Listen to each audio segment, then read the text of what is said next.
All right, all right. What's going on, everybody? Thank you guys all for joining, all those who are here. For those who don't know me, if you know me already, my name is CJ Aline. To my left is the Presence King, aka my pops, Carl Aline. He's gonna be the one. He's also the one producing the video. So thank you guys. Just wanted to give him a big shout out. But anyways, we're gonna be diving into the live, the one thing that killed my fear of speaking on camera. So I know for me, speaking on camera is something I'm very passionate about. I love it because I was there. I was there at a point where I didn't like the way I sounded. I hated the way I sounded. I thought I was cringy. But there is freedom from that. There is a way to overcome that. And by the end of this live, you will learn what it takes to overcome the fear of speaking on camera. And you even know why you're even afraid of it in the first place. So before we see it started, I want to start you guys off with a little story. So for me, my journey started when I was about 12 years old. I started recording videos on my iPad. I would run home from when I would get home from school, run to my room, close the door, and I would just start recording whatever I wanted. And I just remember the fun of it though. I felt like when nobody knew who I was, when nobody's projection of who they already thought I was on me, I could just be me. I could be free. Nobody has to see that. Nobody has to know that. I'm just going to record and upload. And the cool thing was, strangers that I never met actually loved it. They loved it. They enjoyed it. So I felt confident that, okay, I'm just doing my thing. I'm having fun. I'm figuring it out and people are enjoying it. But my real life people can't know about this thing right here. Nah. Because if they did, they would think, who is this guy? Who is this person trying to be a YouTuber? That's what I thought in my head. So I never wanted to let people know that. Anyways, fast forward to sixth grade. I remember there was one day I was, making sure my analytics were good on my video in the middle of class while the teacher was talking, but I had to use the bathroom. So I went to the bathroom, came back, and I literally watched some of my friends just playing my video out loud. I kid you not, the video was playing out loud in computer lab. And I just remember hearing myself. I remember seeing the reaction of them, and I was just like, "Oh nah, like I'm done. Like this is I'm no the secret's out. I can Nobody else can really know about this." So at that moment right there, I was ready to quit, and I actually did. So I took quit for from sixth grade to about 10th. So that is about 4 years, 4 years of essentially being done with this YouTube thing because my secret was out, and I didn't have the confidence to start back up because I felt like my confidence was shattered in that moment. And even though people were telling me, "Oh yeah, start back up, do it again," I was so afraid that people's perception would be that bad again that it didn't set me back days, not weeks, but 4 years of it holding me back. And the point I want to make here is that if you are going to do anything, you should not let the fear of others, the fear of other people's thinking hold you back. Because one thing that could take, say, a few weeks of just practice and getting confidence from can set you back so many years if you're not willing, if other people's perception of you are at a higher standard than that. So I want to talk to you guys about the 3 points we're going to be talking about in this video. We're going to be talking about why you're afraid of speaking on camera, how to overcome it, and we're going to be talking about practices to get better. Those are the 3 things you will walk away with in this live. And let's get started. So with number one, why are you afraid of speaking on camera? You would think that it's just the camera, right? I believe that many people think that when you are starting to speak on camera, I actually essentially believe that people are afraid of speaking on camera, right? People are afraid of speaking on camera because that's the limiting belief that they have. Um, if you really think about it, the biggest fear that we have is not speaking on camera, but it's the perception that comes from speaking on camera. So if you really think about it, right, we speak to our cameras all the time. We get on our phones, we hop on FaceTime. Some of us post on our private stories about, "Oh, this is what I got going on. Hey guys, this is what we doing," right? Trying to be like fake influencers or whatever. I've been in, that's real, right? But when it's not our friends and family, when it's not in a position where we're comfortable with, then we get a little subconscious. "Oh, how's my hair? How's my outfit? I stuttered a little bit. Oh, I can't post this video." But the self-cautiousness comes from the fear of perception of others. And if we can understand that, if we can really believe that, it will really help you to actually navigate through it. Because the camera is, if there's, everybody has their obstacles of speaking on camera. There's time, there's fear, all these things, but all those things are just obstacles. All those things are obstacles to speaking on camera, essentially. And the thing about perception, the fear of perception, right? Which is essentially the fear of perception is just the fear of what other people might think about you doing something. The perception causes us to be embarrassed. Perception causes us to cringe at ourselves. Perception causes us to doubt ourselves. And really, those things are real, right? Those things are real, and those things can really hold you back, but they're feelings. And honestly, 9 out of 10 times, they're not very true, because a lot of times you post, even if you share it to your friends, no matter what you do, they're probably not even going to see it, watch it, or care enough to really be making fun of you. All those things can't be the thing that hold us back. But if you can understand this crazy thing, that I realized that we're not afraid of the camera. We speak on camera often. We use our phones and we talk to our peers often. So speaking is not our fear, nor is speaking on camera, but it's the perception that comes from it. So, okay, now that we know this, how do we overcome that fear of speaking on camera? That leads us to point number 2, which is how we overcome it. So there are many things that you can do to become good at anything. But the biggest thing that you do, and it's so simple, it's so simple. You guys ready? It's reps, repetition, doing something over and over again until you master it. And that's the idea with anything. You think about players, NBA players, right? Stephen Curry, the greatest shooter of all time. He didn't get born out, he wasn't born out the womb shooting the ball like that. Okay. Obviously, he probably wanted to shoot the ball, but repetition, doing something even so simple over and over and over and over again until you look back at your first shot, until your 5,000th shot, and all of a sudden you got better. That's the only byproduct of that. And there's actually a scripture in the Bible, I think it's Romans 10. It talks about how consequently, which means by the what consequently, what basically saying that faith comes from reading the word, right? Faith comes from reading the word. So the only result you get from reading God's word over time is faith. Nothing else comes from that. That is the byproduct of reading God's word. In the same way of repetition, the only thing that comes from you doing something so simple over and over again is the fact that you are going to get better. That's the only outcome that can come from it. You're not going to get worse at speaking on camera by doing it over again. You're only going to get better. And I love that scripture, but I also love the principle that you do something over and over again for a period of time, especially in the longer it gets, you only are going to get better. So reps is the way that you overcome the fear of speaking on camera. It's really pushing past the doubts, the insecurity, the fear of what people might think, and just doing the thing anyway. Here's the deal. People are going to judge you no matter what you do in this life, okay? It doesn't matter if you walk a certain way, if you talk a certain way, if you're this height, you're that height. People are going to have a perception of you regardless. So if that's the case, we can't let that be the thing that stops us, right? We have to put in these reps. That's how you fight back that fear. That's how you push back against it. Repetition. So that's really the only way through it. There's really no way around it. Above, over, under. You really have to go through this period of reps. And the thing is with reps, you're going to hate the way you sound sometimes. You're not going to like the way you look. You're going to wish you did something better. But the good thing about reps is that you can always look at those things that you could have did better and do better the next time. That's why you consistently do reps for a period of time. Day one, you don't have any feedback yet. So you have to start with day one. But day two, you're going to have something to look back on. Day three, you're going to have 2 days to look on, and then so on and so forth.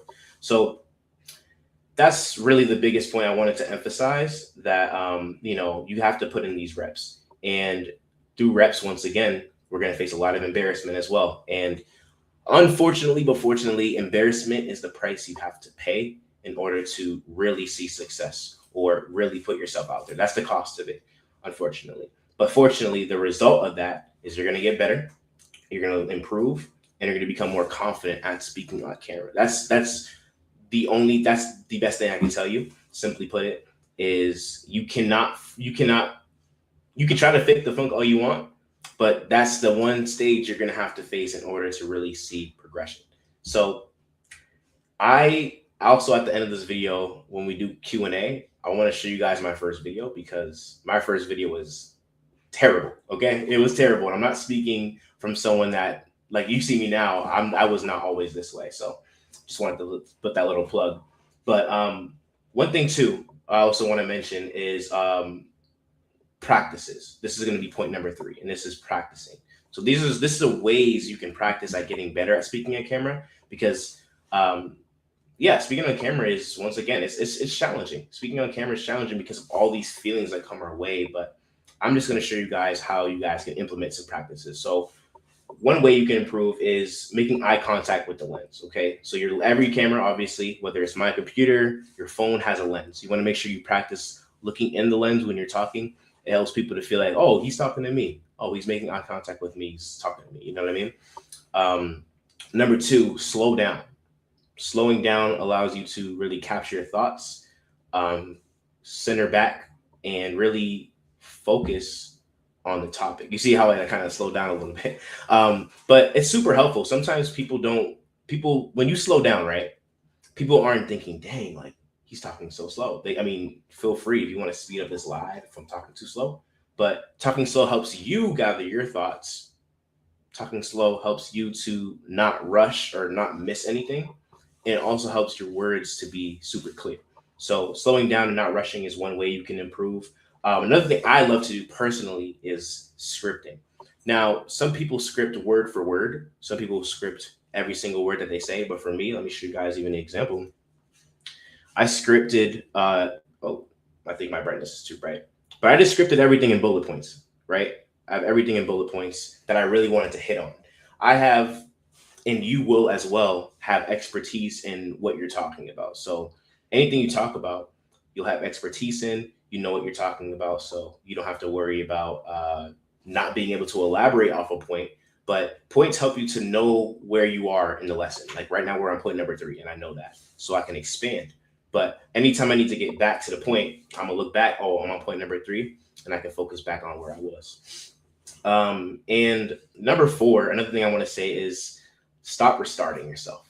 I fall victims to this a lot, where one take, I'll start talking and I'm like, oh, let me start back. Oh, no, wait, and it kind of throws you off your game. And honestly, the more and more you restart and you beat yourself up for it, the less confident you're actually going to feel. I fall victims all the time.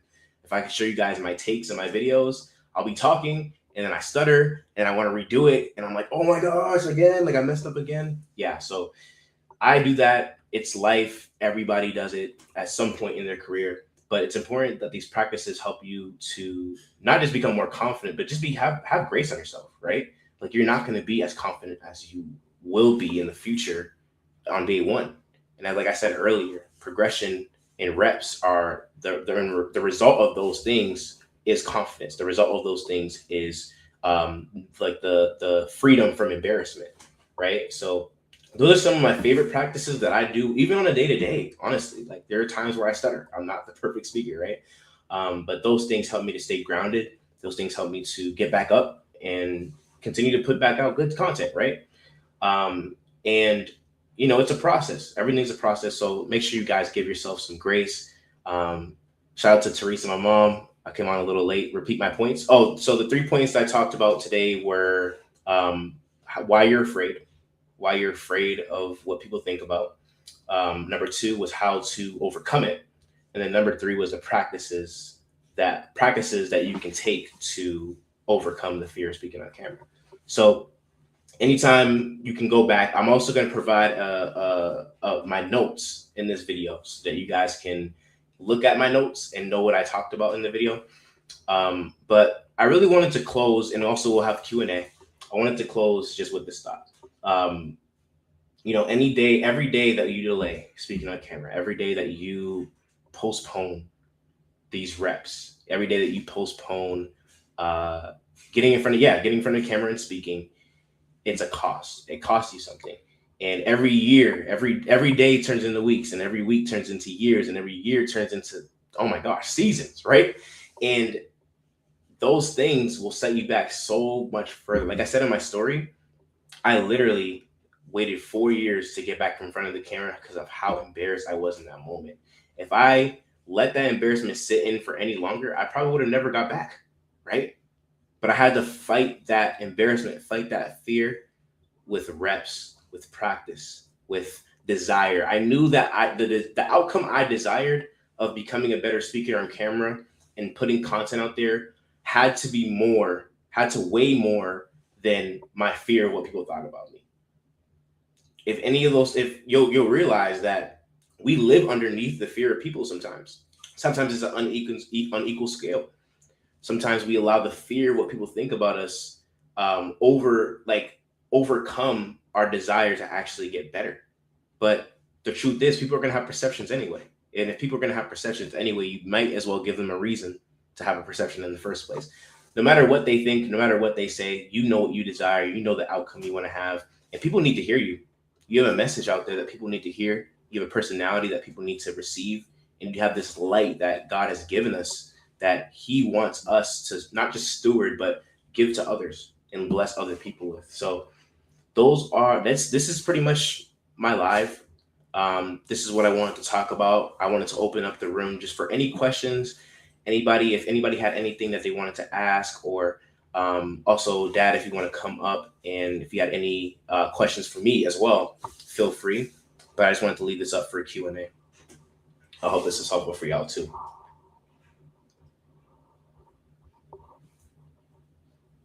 Oh, I think you're on mute. There we go. That better? Cool. Yeah.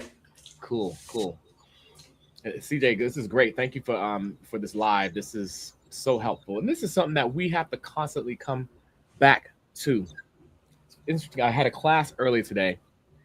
I like teaching movement because it always keeps me in the mindset of having a strong presence, and that's one of the cores that I like to teach people.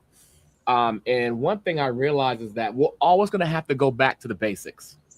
Always. We also want to move from the elementary teachings, which is there's a point to that. We should, but we're always going to have to go back and restart in some way.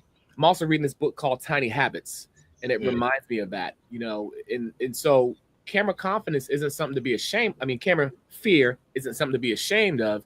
It's something to just acknowledge and to move, navigate through.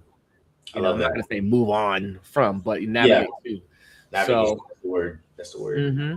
And T has some questions too. Okay. How often will you do this? Honestly, I really want to do this way more frequently.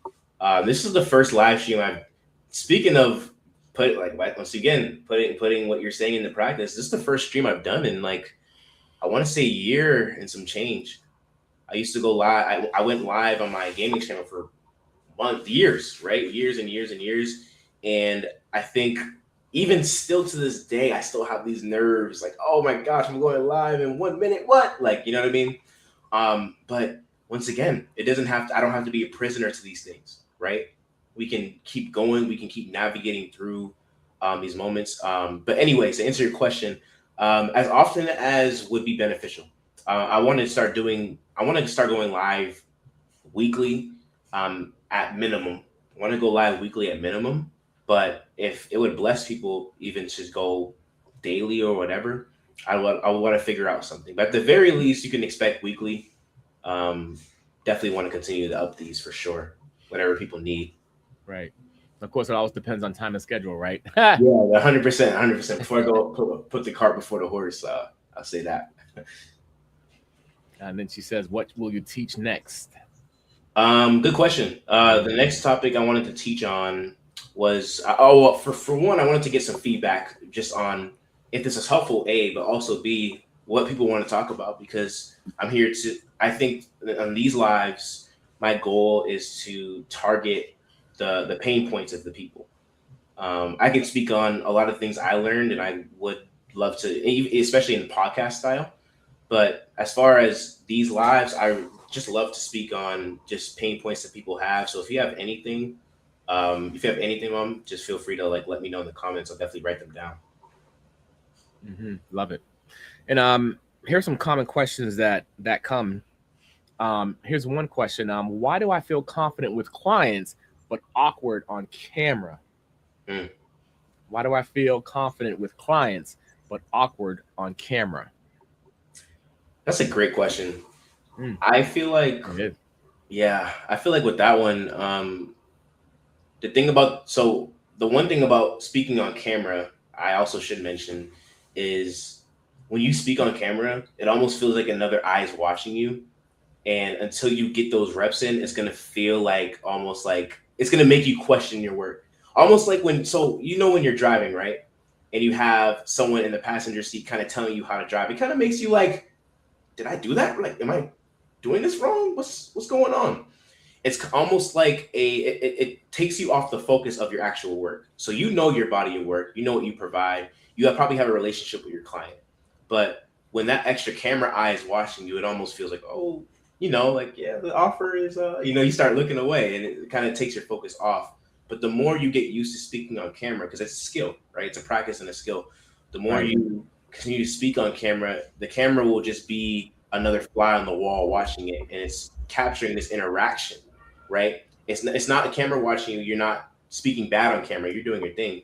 It's just a fly on the wall capturing this interaction that is a good thing. But it takes time to get there. Once again, it takes time to get there. At the start of it, it will feel like at the start of it, you'll probably feel like a little weirded out seeing a camera next to you doing your work. It's going to make you question your work a little bit. But over time, as you continue to speak on camera, it'll almost just be a tool to be able to display this interaction that's going on. Right.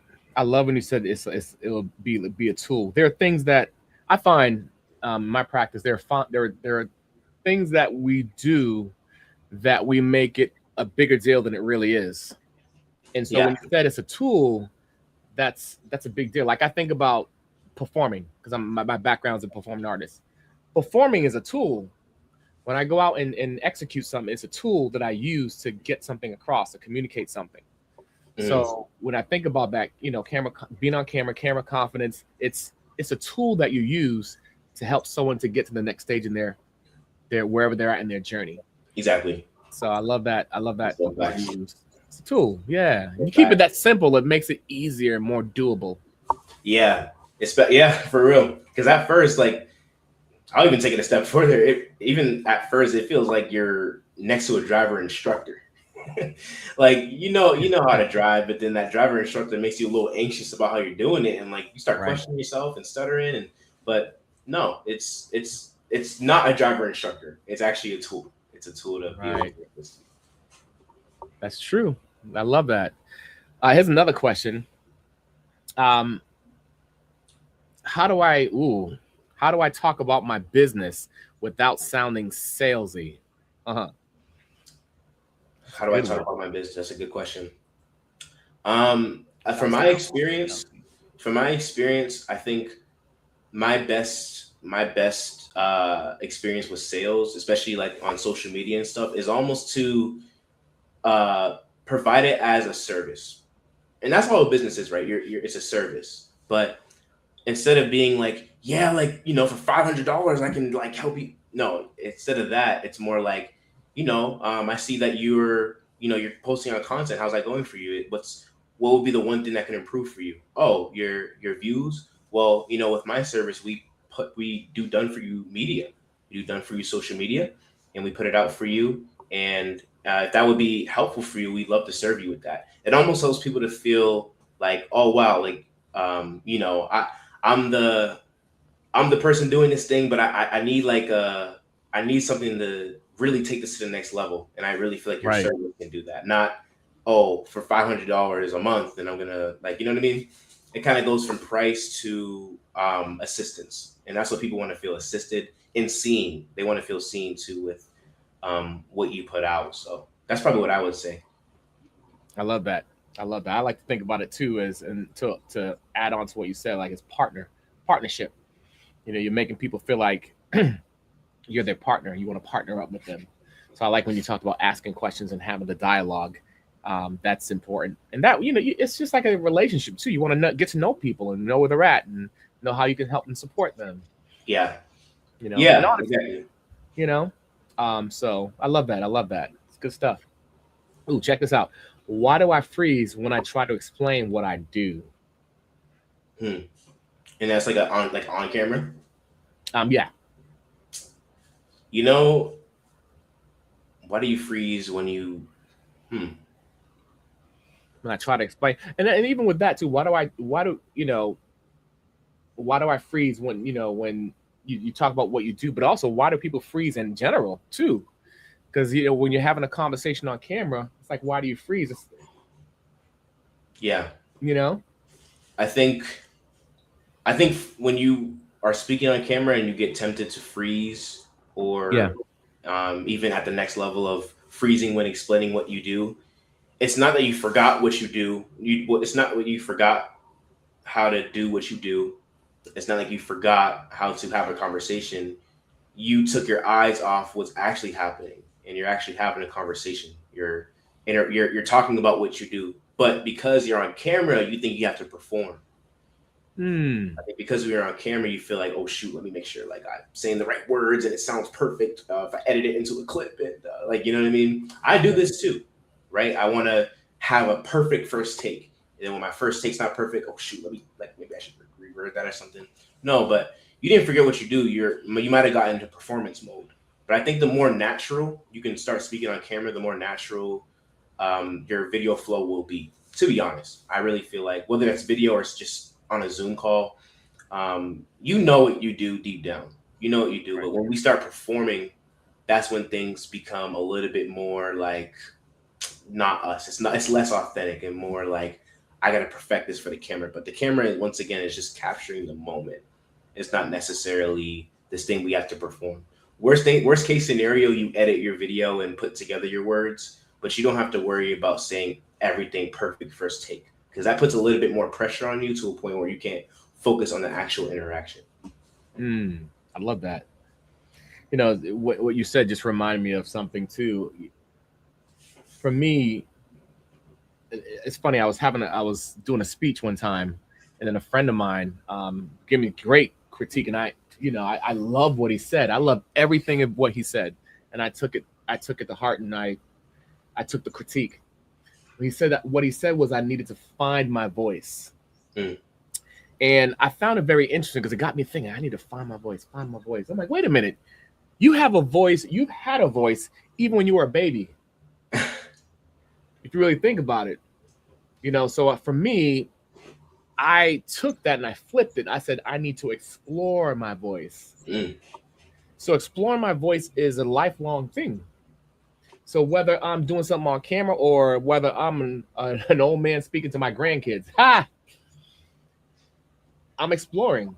yeah, And so when I think about it that way, it's like, okay, I'm in exploration mode. I'm always exploring. That just um, it gives me a lot of creativity. It gives me permission and space to be creative. mm, And I like that. I like that more. But what he said sparked that. So I yeah. appreciate what the input he Deep. gave me. I didn't agree with him either, but I took all the input That's deep. because one thing that I value is that I want to explore when I'm expressing. Because when I explore, that's when I grow the most. Hmm. So when you were talking about that, I thought, wow, that word came to mind. I don't want to feel like I have to perform. I don't want to Yeah, feel like because when things come up, your mind's going fast, your mind's racing. You're thinking, oh my gosh, I'm in front of all these people, yeah, and really, that's not the case. That's not even how it works with social media. That's another topic. yeah, But it's like, okay, wherever I'm at, I get a chance to explore, and that's a chance to learn and play. It's a chance to play like a kid. So yeah, I appreciate that answer. for sure. I see mom asked a question too.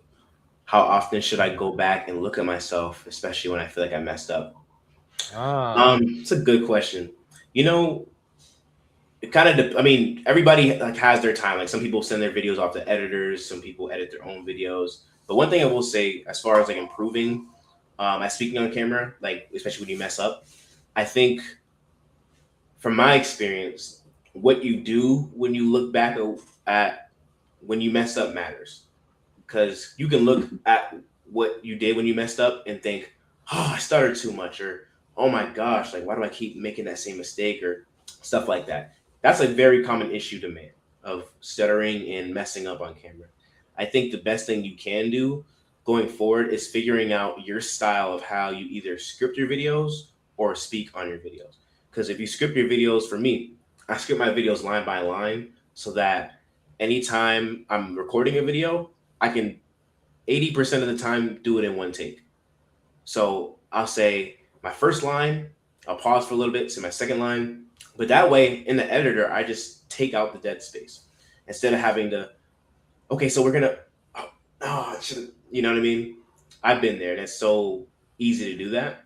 But I think what you do matters. So whether it's scripting it what line by line, whether it's speaking slower so that you can catch your thoughts a little better, whatever you can do to really, perfect your craft and make sure that you speak with the clarity that you want, that's the best thing you can do when you mess up on camera. Figuring out what that style like that's figuring out your voice, figuring out your sound. That's really tuning your sound. Figuring out how I'm gonna do it, how I'm gonna show up to the camera. Love that. Shall we do one more question? Yeah, let's do it. Let's do it. Cool. Oh, what did T say as well? Oh. It's good to go back. Oh, okay. I like how. Is it good back? Yeah, it's good. It's Okay. good. It's Yeah. definitely good. I love that. Love that. Good questions, T. Because T, you do your podcasts and stuff. Mhm. How do I clearly explain my offer on video? Ooh, that's a great one. Ooh. That is a great one. I think explaining your offer on social media, like when you're putting out an offer, right? Like, it's one thing to put out an offer, have an offer out there. It's another thing to deliver that offer in an engaging way for people to want to buy. I think I heard this quote from I think it was Alistair Mosey. He says, "You don't want to get people. You don't necessarily want to get. Wait, no. The quote was actually by Omar El Takori. He said that the goal isn't to get people to buy; it's to get them to feel like buying, and that's the goal of content. The goal of your content with your offers is to get people to feel like buying your thing. So that comes down to everything: the hook, the visuals, the proof that you're good to work with. I think about those three things, for example.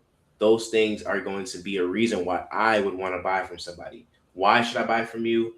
What is it like working with you? Answering like almost like the who, what, when, where, all these things. Like if people can know why or what it feels like to work with you, or when would I have to do this when working with you, or how often, like all these questions, if you can deliver that in a video, that is what makes people feel like buying from you, not necessarily to buy. You don't want to be like, hey, buy my offer right now. That you don't see that in ads, right? You want to make people feel like buying, because the result of that is people either A, when they have the money they will buy, or B, will remember you when it comes down to buying something and really taking that next step when it's time. Love it. It's a great answer, man. I feel like you're good at that. You're one thing I notice about you is, like, I remember that case where there's one case where someone wanted to purchase because you didn't even give the offer. You just talked about what the service was. Oh, it was a workshop. You talked about the workshop, and you explained a little bit about it, but you just did it in a natural conversation. You did it conversationally. That made the person want to buy. And that impressed me in the way, because it was just very organic and natural for you. Mm-hmm. I appreciate that. Yeah, I appreciate it. It's one of those things that it's just trial and error, right? The name of the game is offers and sales and stuff like that, of course.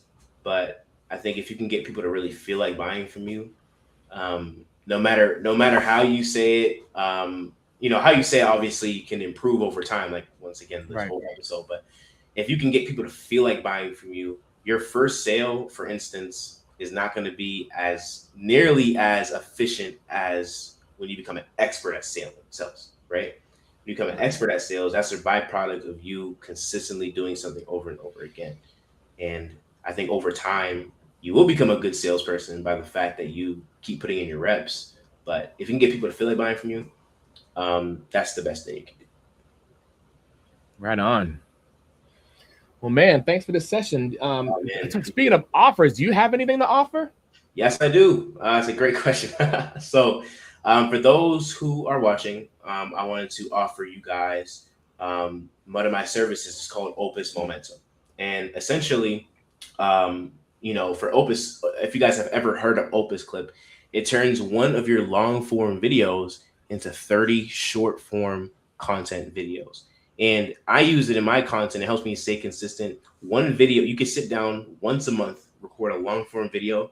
It creates 30 different clips, edited, subtitles, and everything for you. So you have a month's worth of content created just for you. I will be doing a workshop this Thursday, July 16th, 7 p.m. Eastern Time. And I'll be showing you guys not just how to use it, but how it works for me. Be there. It's completely free, no charge. Feel free to join up. It will be on the same, YouTube, LinkedIn. Be there, be square, 7 p.m. But I can't wait to do that for you guys. I hope you guys enjoy it. And yeah, join up and tell a friend to tell a friend to tell their uncle, tell their auntie. Yeah. Nice. I know I'll be there. Sounds good. Yeah, I definitely enjoyed the workshop, and I look forward to tuning in myself and learning from you. I appreciate that, man. Appreciate that. We always learn from each other. That's right. That's what we do. Well, that's it. Anything else you want to say, CJ? Thank you guys all for joining. Once again, this live is live right now, but it'll also stay up on my channel. So feel free to comment down below any other questions that you have about speaking on camera, anything content related. And I want to know what you guys want to hear about, what you guys want to learn about, and we are willing to talk about it here on this site. So appreciate you guys watching. Thank you guys for tuning in to the end. And with that being said, I see you guys in the next live. See you guys soon. See ya. Peace.